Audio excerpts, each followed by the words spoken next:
Earlier in part one of our special report, we told you how people suffering from mental disorders are receiving life-changing ketamine treatments. Tonight in part two, you'll hear about some of the other personal struggles and how ketamine has helped them and how some medical professionals want to make it more accessible to others in need, especially veterans.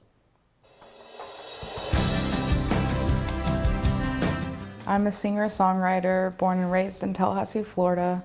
I have done a lot with my music. I've released on like Spotify, iTunes.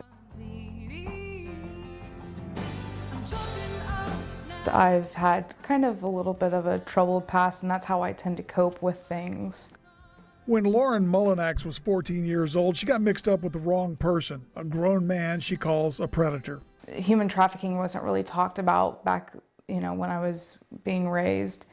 It was almost unknown, and he put me through mind games, and it wasn't like he kidnapped me. It was more of this like really intense mind game and manipulative behaviors. Those behaviors included sex with him, other men, and other women. Lauren eventually escaped the relationship, but the effects were devastating. I think I have always struggled with depression, but this added on PTSD for me. And I've kind of got to the end of my rope, so to speak, and I needed to come to terms with myself and what has happened to me. For Bill Jordan, his demon was a self-imposed pressure to succeed. Depression for me was a lack of self-confidence. Bill graduated college and joined the Navy to become a pilot. After 5 years, he got out and became a stockbroker in Atlanta, but didn't like it. So he went to grad school for a degree in business administration. Bill became a certified public accountant, a professor at Florida State, published papers, and became an expert witness in corporate law cases. Take the CPA exam,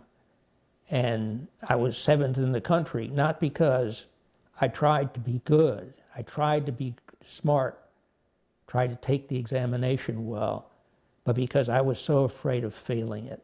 That fear of failure was all-consuming for Bill. A vessel full of stones that if you have a shiny outside and a pretty mosaic, that people will notice that and not notice the rocks that are inside. Bill says he coped because of a lifetime of psychiatric care and self-understanding, but he and Lauren both say that ketamine therapy is the only thing that has given them a normal existence, a life. A lot of big institutions like Cleveland Clinic and Mayo Clinic doing a lot of research right now, a lot of publication, and we actually heading to the FDA approval hopefully soon. Ketamine itself is not expensive.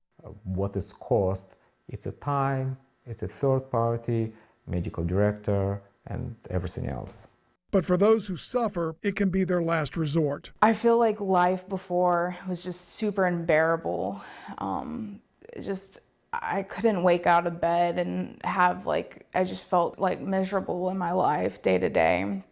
And then ever since coming to these ketamine treatments, it's like I've gotten a new way of seeing things, and I'm able to cope better with what life throws at me, because life has been throwing quite a few things at me recently. The negative self-destructive thoughts are diminishing, and eventually they're gone, and they're gone fairly quickly. It's success stories like Bill's and Lauren's that drive nurse anesthetist Levetti's and Logan to expand patient access to ketamine. Our veterans in the state deserve better care. Especially our suicidal PTSD veterans, we can immediately help them and impact their lives and make their quality of life better. Levetti's just formed a nonprofit organization to provide free ketamine treatments to veterans. He's hoping to enlist as many as 400 other clinics across the nation to join him. He and Logan operate 2 Florida mind health clinics, one in Gainesville, the other in Tallahassee, and they have just opened a new office last week here in Panama City where they already started treating patients.